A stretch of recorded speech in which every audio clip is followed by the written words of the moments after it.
Lisa from Sweet and Sassy Treasures, and I would like to welcome you to episode 8 in my mixed media tile series. For this week's tile, I am using the Alfred Peats Company paint inlay, and this is probably my favorite paint inlay. I just love the color scheme. I'm going to use cake batter paint by DIY as my base, and then I think we're going to use some fine line crackle, and we're even going to add a mold. So let's go ahead and let's get started. I'm going to select just the portion of the paint inlay that I'm using, and it fits perfectly along the grid lines, but I'm going to cut it 1 square larger. It just minimizes the chance of water getting up underneath my inlay.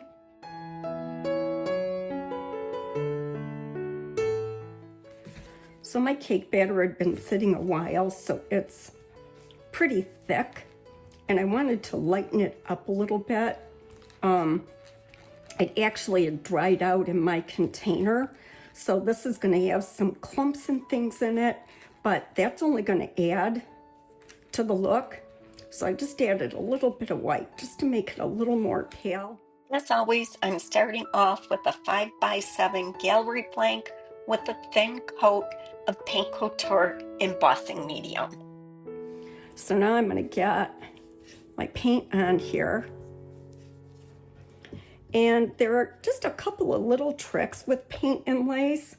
You want to make sure that you have a really good wet coat of whatever medium you're inlaying into.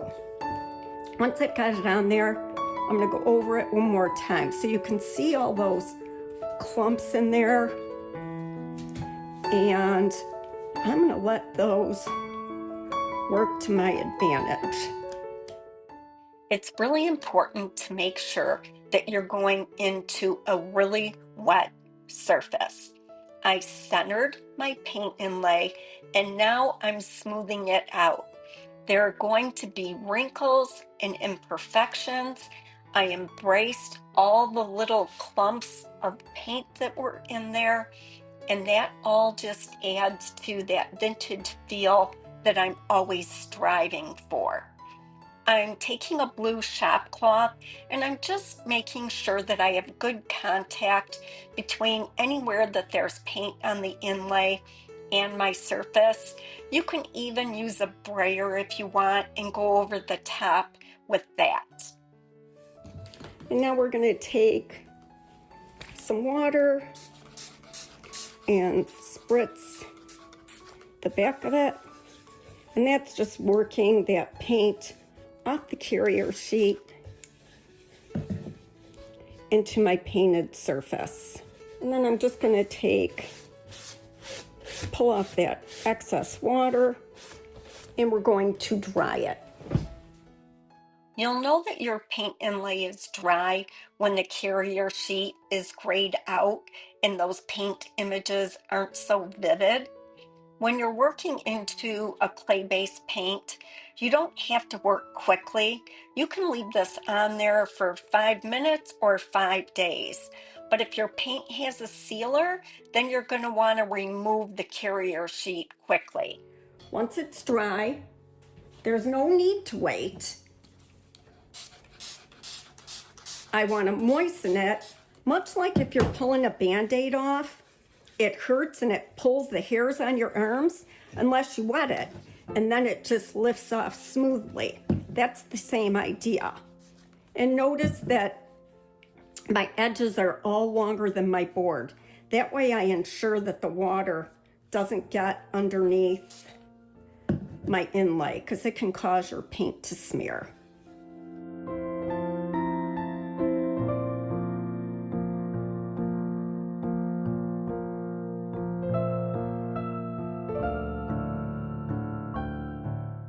You have this beautiful tile, but it's important not to use a brush-on water-based sealer, or you can smear the paint in the inlay. I like to use paint couture spray-on varnish. It works great. It dries quickly and there's little to no odor. After that's dry, then you can go in with a water-based sealer and your paint won't move.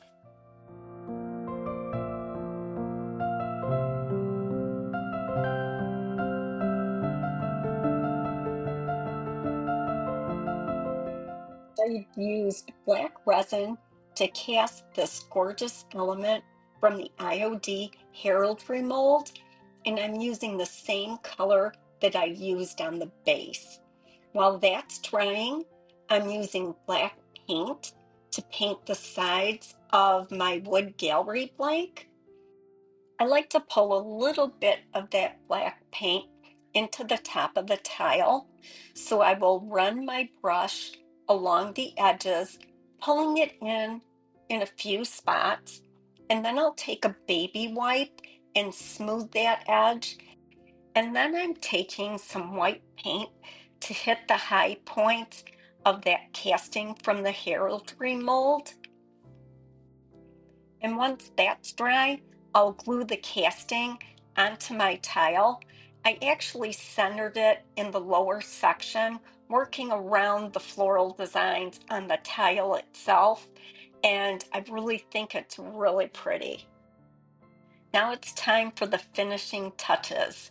I used Paint Couture pale gold metallic paint to do a heavy dry brush over the rose and around the top edge of the casting. I made sure that I painted the sides of the casting as well. To tie everything together, I dragged that gold paint around the edges of the tile, and I really think that helped tie it all together. All of the products used in this week's video can be found in the description below. Please remember to like, subscribe, and ring the bell to be notified when new videos are published. Thank you so much for watching.